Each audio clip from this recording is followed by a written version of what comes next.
Hey everybody, it's Jeremy with 603 Media Group and 603 Shoots.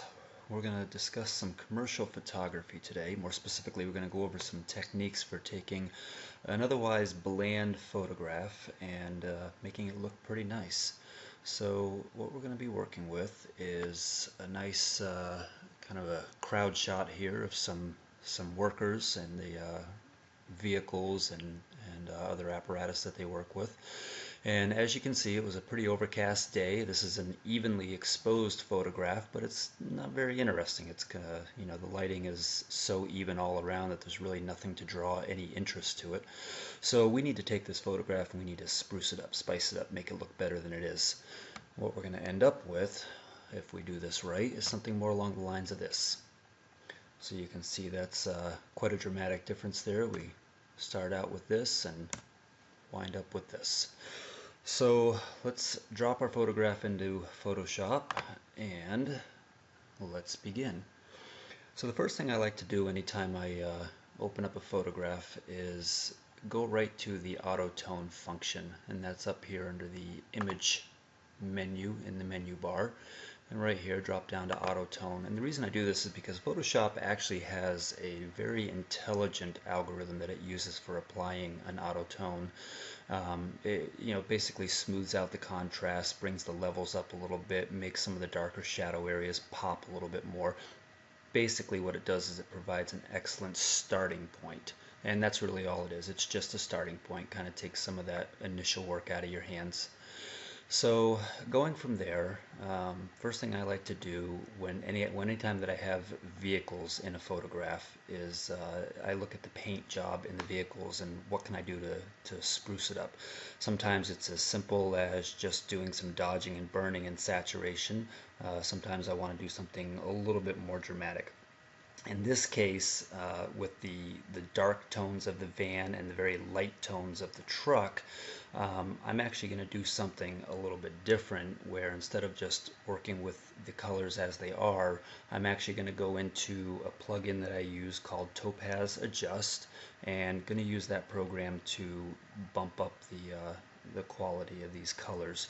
So the first thing we're going to do is create a new layer, Control J, and that's creating a layer from copy. The shortcut is Control J. On the Mac it'll be Command J, or you can go to Layer, New, Layer via Copy. Okay, so as you can see, we have that over here, all done. Get rid of you. Now I want to go up with that new layer selected. I want to go up to Filter and Topaz and Adjust. And if you haven't yet looked into the Topaz suite of products, they're really pretty dynamic. It's something that you should definitely look into purchasing because it really allows you to do a lot of different creative things with your photographs. Getting it process. Okay, so basically what it does when you first open it up is it goes through and gets all of these presets processed so that you can have this nice thumbnail image up here, kind of see what's going on. I'm going to jump down here to this one called Spicify, and it's a pretty strong process. You can see the difference there. We just went from that to that, and I want to go over here and click this process details independent of exposure, and what that does is it kind of smooths everything out a little bit. Now I'm not going to make any adjustments to the inherent settings of this preset because I like it the way it is. It's a little rich, but we're gonna work with that. Come down here and click OK. And this is a rather large file that I'm working with here. I shoot with the full frame Canon 5D Mark II, so these files come out pretty large. And even with the 8 gigs of RAM and, I don't know, 2.75 gig processor that I'm running, it still takes a few moments to get everything working well. So we're processing, and again, this is in Topaz Adjust. Definitely something you want to look at installing in your Photoshop if you haven't already done it. Almost there.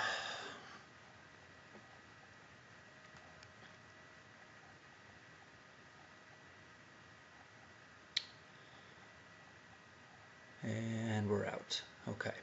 Now, one of the things I want to point out here is that the reason that I create a new layer to do this all in is number one, because it gives you an editable layer that does not cause any sort of destruction to your initial layer, and that's always a good idea when processing photos, is to work on a new layer rather than working on the original. It's what's called non-destructive editing. And the second reason for that is because one of the downsides to the Topaz suite is that it does not automatically make its changes to a new layer. For example, if you were to use the Nik software suite, like the Nik Silver effects, the Nik color effects from Google, those actually create a new layer for you, and that just makes everything a lot easier. But when you're working with Topaz, you have to remember to create a new layer. Otherwise, you will not be able to go through and apply a layer mask and erase out any of the adjustments that you just made. And that's exactly what we're going to do right now. This is an incredibly rich change that has been made to this photograph. Just as a reminder, we went from this to this, and what I want to do is I want to get rid of some of that richness, particularly in the guys, because they're looking a little over processed. So I just applied a layer mask, and if you missed how I did that, it's down here on your layers adjustment panel, your layers panel, and this little icon right here applies that mask. We're then going to go over and select our brush, our paintbrush, which you can also do by just pressing the B key. And I want to make sure that my foreground color is set to black, and then we're just going to grab, well, first of all, I want to make a nice soft brush and bring up the size on it. And again, I'm working with a rather large file, so we need a rather large brush. And I'm just going to go in at probably about 40% opacity, somewhere in there, and just start brushing out some of those changes that we just made. I'm not too worried about the uniforms. In fact, the richness kind of does look nice on the uniforms. Mostly I'm worried about the flesh tones. I want to make sure that we're not making these guys look too unnatural. So we're just gonna do a little, you notice that I am coloring outside the lines, so to speak, and there's a reason for that, which we'll go into in a couple of minutes. Okay, so I just hit that quickly while I have the photo completely visible in the screen. Now I'm going to take that and I'm going to bring it up to its original size, and I do that by pressing the Control and number 1 keys. And just going to take a little bit of a closer look at it here, and that actually looks pretty nice. That's a pretty nice even flesh tone on him. And same thing here, came out pretty decent. Okay, same thing over here. Yep, that looks pretty good. I can live with that.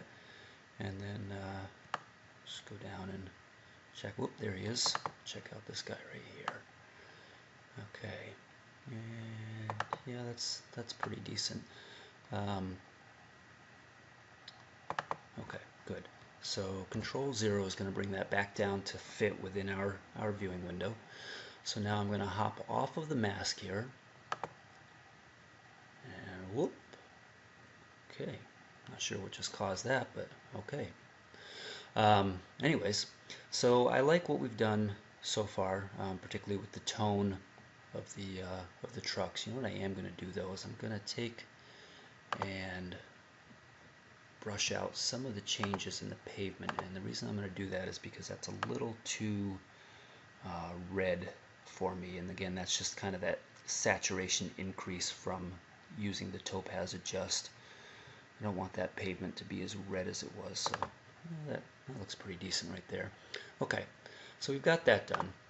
The next thing we need to do is work on this sky. This sky is completely overcast, and as a result is completely blown out. And we're going to do an actual sky replacement. So if you remember, we actually are able to get to a photograph that looks more like this. And what we're going to do to start with is over here, grab our magic wand tool. Okay, it's right here underneath your lasso. And make sure you have the plus selected up here in your settings panel. And we're just going to take and start, whoop, that jumped in pretty nice right there. And go over here and grab, same thing, grab this area here. Okay, yeah, we're a little bit rough with it right now, but we're actually gonna modify that in a minute, and I'll show you how. And see how well this grabs what we need it to down here.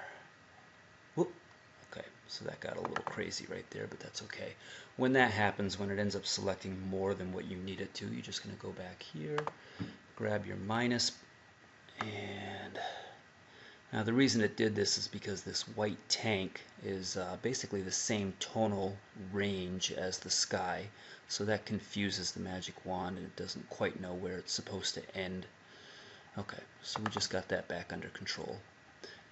Alright, now that we've done that, what you want to do is you want to refine your selection, and you can do that by using the quick mask, which if you follow my cursor, the quick mask is down here. It's this little guy right underneath your foreground and background colors, or you can just hit the letter Q. And when you hit the letter Q, you see how it's filled in with this nice reddish pink color, all of the area of your photo that you have not selected. And what you can now do is open up your photo to full size and scroll up, and using your paintbrush, again just pressing the letter B on your keyboard, grab yourself a nice appropriate size brush, and you can just start painting in, whoops, let's bring our opacity up to 100% just to get all that in there, and you can just start painting in roughly the areas that you want to make sure get selected.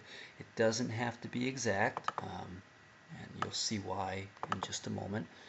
And I'm going to move this along a little bit because I've obviously already done this work and you're just learning the basic techniques for how we're going to do this, so I'm not going to be too overly precise here.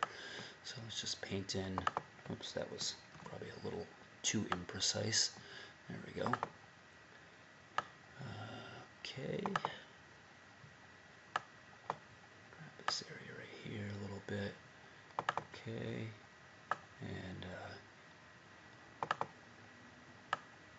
some of these leaves right in here. And then lastly, just get some of this area over here. Which,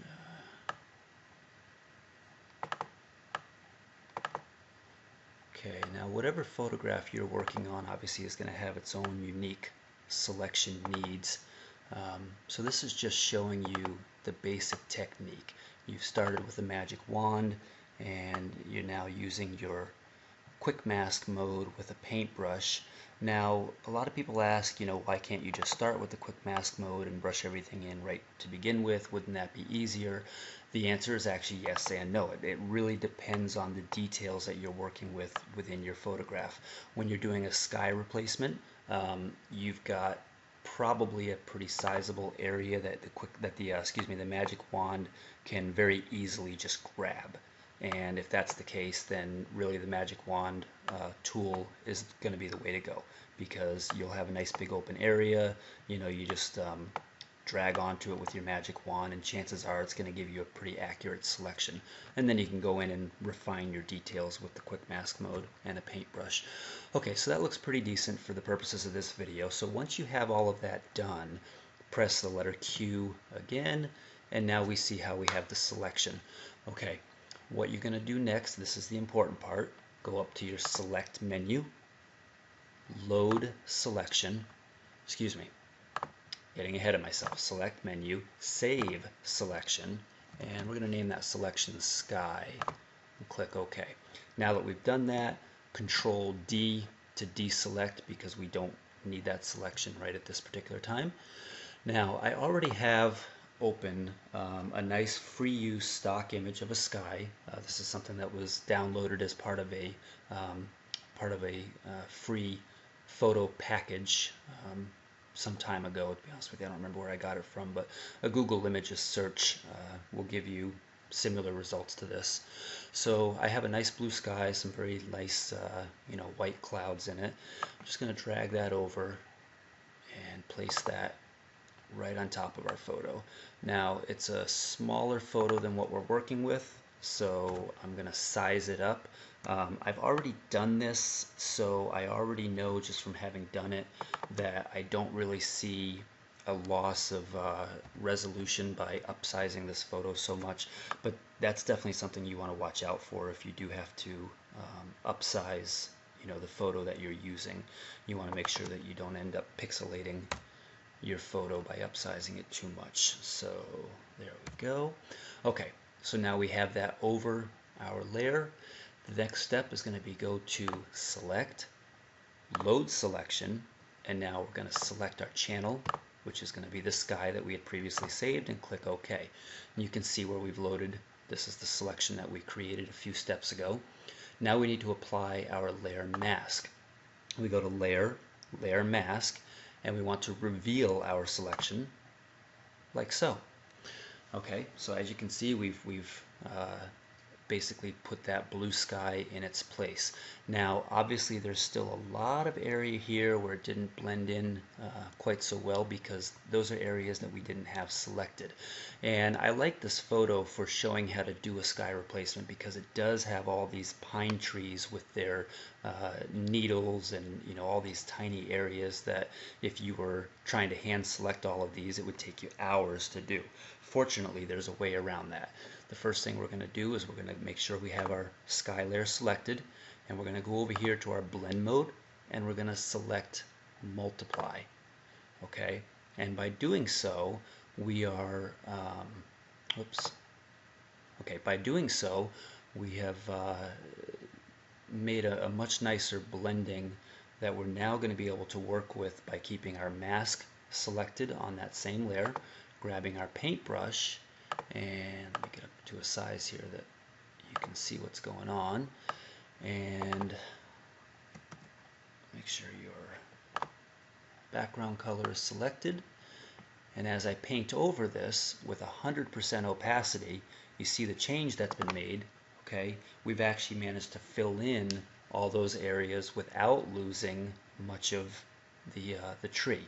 Now that's a little too heavy, so this is where depending on the photo that you're working with, you're going to want to play around with your brush opacity, okay, and do all of that. Now one tip to doing this is go ahead and brush everything in at 100%, okay, and you can get a little bit rough because you're gonna go back and make some refinements, but just kind of do everything right in at 100% brush, like as I'm doing right now. Okay, and that way what you've done is you've painted in all of the areas within those trees, all those detail areas that need to be hit. And then what you can do is you can go in, change to the background, to the foreground color, and just start playing around with your brush sizes. And I want to take some of this back out of here because I got a little too rough there. But this is the part where you really get to start playing around with your opacity and kind of bringing back some of the detail in your trees without making it look too fake, and just really play around. And you've got a lot of options as far as opacity and softness of your brush. Don't forget that those are all settings that you can play with to give yourself a more natural look. Okay, so if you're following along while I'm talking, you can see all these changes that I'm making, just to bring back some of the lightness of the trees so they're not too dark.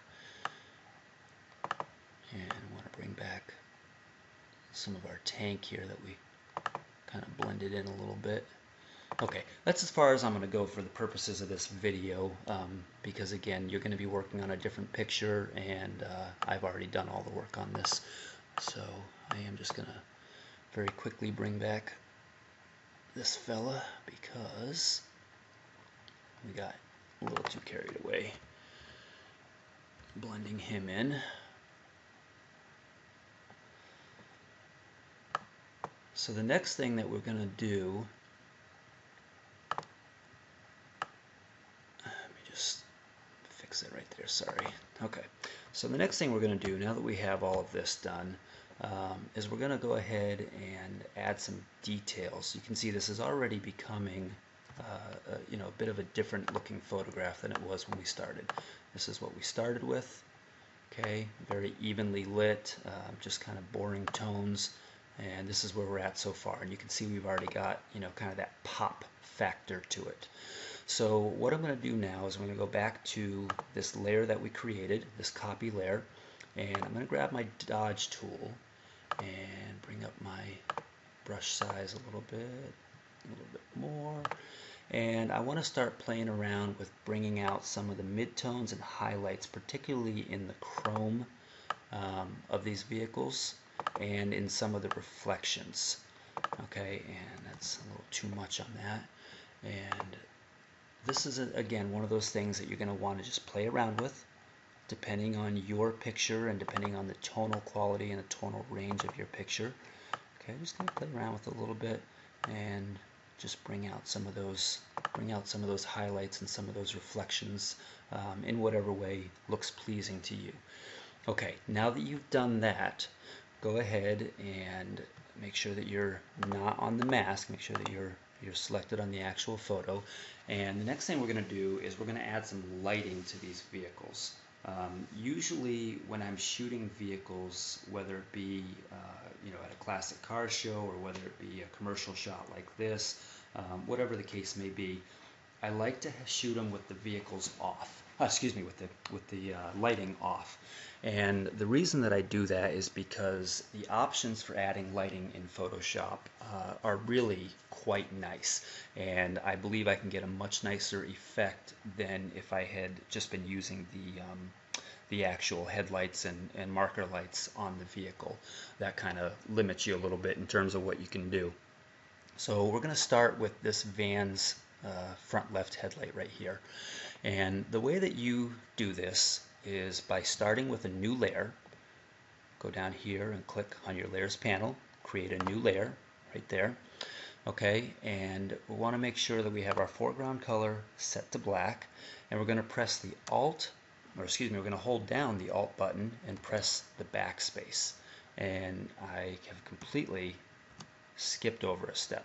First thing we want to do, and I'm not going to bother going back to edit the vehicle, so you, edit the video, so you get to see my mistake. First thing we want to do is go back here and grab our elliptical tool, and holding down the Shift key, we're going to make a nice round circle, quite a bit bigger than that headlight. Okay, and I let off the Shift key too soon there, so I made more of an ellipse than a nice circle. We hold down the Shift key because that locks in the circular pattern, makes it an even circle instead of making an oval.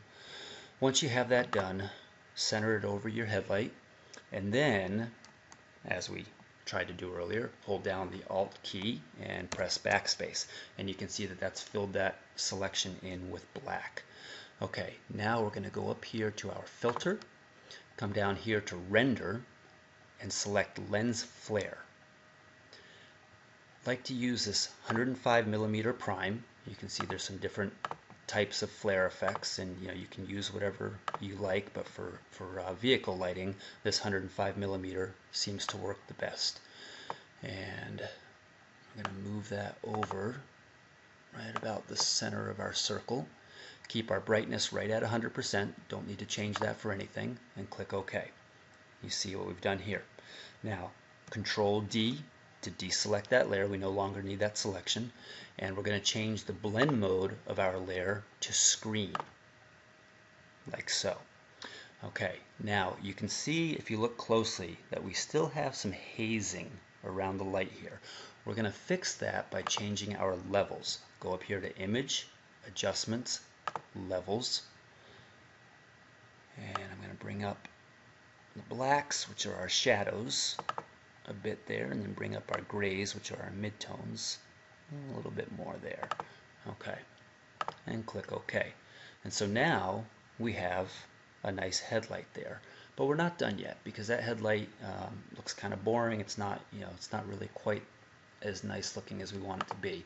I'm going to go over here to Image, Adjustments, Hue and Saturation, and go down here and click Colorize.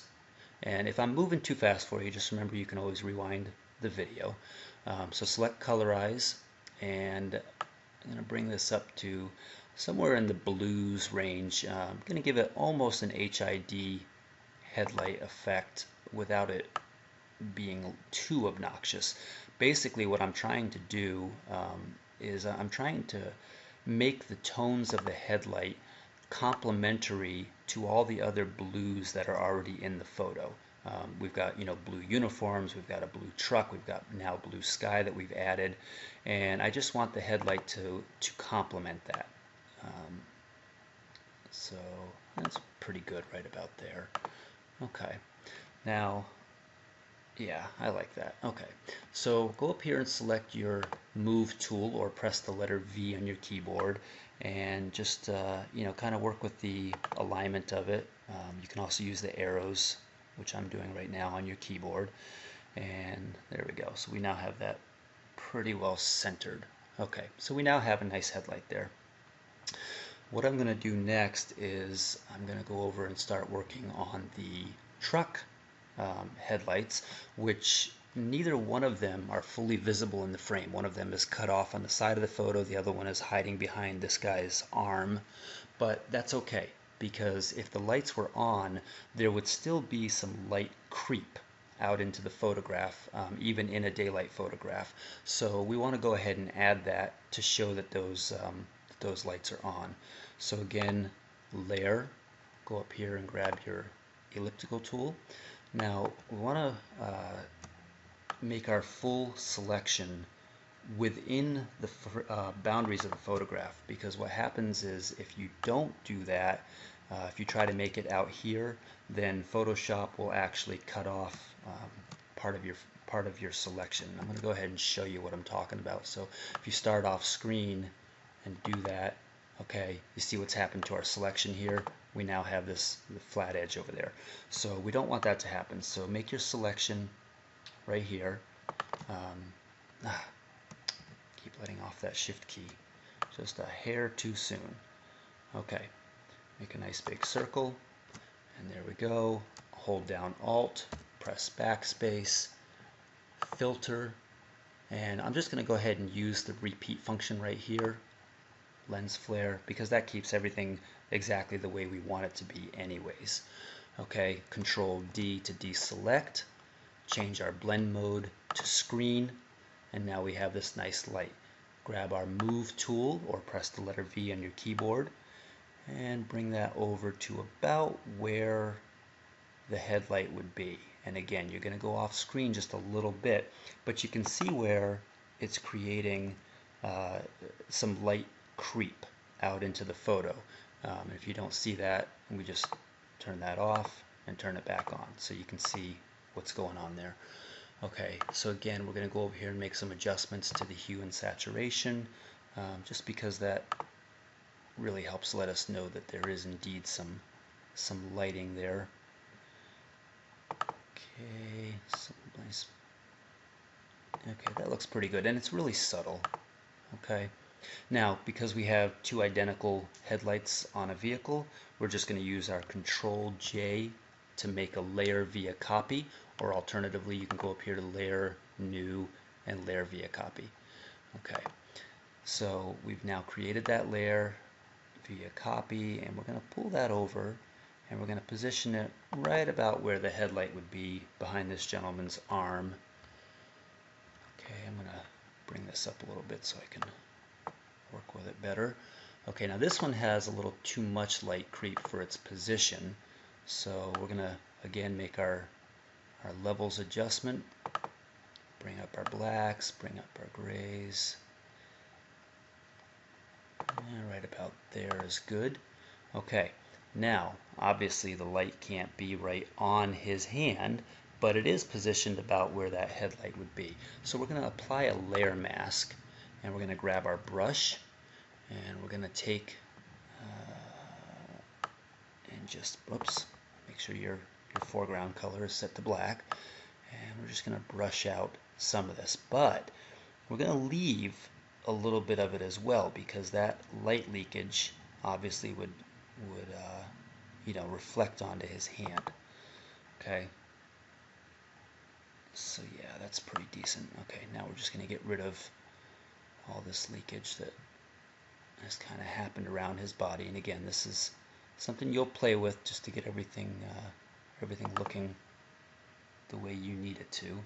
Okay, And again, it's very subtle, but if you don't believe that it's there, there's your before and there's your after. So we have the appearance of a bright headlight being on. Now, he is so fully blocking the passenger side headlight on the van that I'm not even going to bother with trying to create something there, because I think even if those headlights were on for real, you wouldn't even know it. Now, the very next thing that we're going to do is we're going to add a flare. And that's just for a creative effect more than anything else. So I already have open this nice light flare here, and again, this is part of a pack, a free use pack that I downloaded from the internet some time ago. Just go to Google Images and search for, lens flare textures or lens flare pack.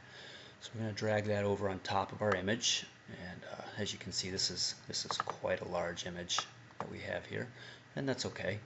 I'm going to go ahead and change my blend mode to screen, exactly the same as what we used for our headlight, and Control T to transform the layer, and use your Shift key, hold down your Shift key while you're resizing it. Now I'm going to take the source of that flare, and you can see where I'm lining that right up with the headlight. Boom, just like that. Okay. Enter to set the selection, and then again you can see we still have this square. If you look real close, we have this square where the layer is, and just as we did with the headlights, we're going to fix that by making an adjustment to the levels. So we're going to bring our shadow area up and make a similar adjustment to the midtones, even though there aren't much in the way of midtones, as you can see by the histogram. That's pretty good right there, and we have a nice flare. So if we go back to where we began, we have, again, sort of a boring, real evenly lit photograph, and with just a few changes, we've ended up with something that's a little more dynamic. Okay. So the very last thing that I'm going to do is I'm going to go down here and select my second layer again, and I'm going to apply an unsharp mask, because I'd like to bring back just a little bit of sharpness to the faces of these guys in particular. And I'm going to keep that. I already have my thing set here, but I'm going to go right about, let's see, right about 110 on our amount and a 2 on the pixel radius, and that may actually be a little bit much actually, so I'm going to drop that down to 90. There we go, that's a little bit better. Okay, click OK, and that will apply that, and for the purposes of this video, that's as far as we're going to go. So I hope that you've learned a few things here. We've covered adding some color and tonal quality to the photo by the use of the Topaz Adjust plugin. We covered some dodging of the highlight areas, the chrome and the reflections. You learned how to do a sky replacement, and you learned how to add lighting effects to the vehicles. In the original photograph that I processed for the client, I actually added that lighting effect up here to the marker lights as well, and again used the hue saturation tool with the colorize tick box checked, and was able to add realistic looking marker lights as well, as you can see here in the final photograph. So that's all just detail stuff that you can figure out as you go with the photograph that you're working on. So that's it. I hope you've been able to take something away from this video, and feel free to leave any comments or any questions that you may have. Again, appreciate you watching, and thank you from 603 Media Group and 603 Shoots. Have a great day.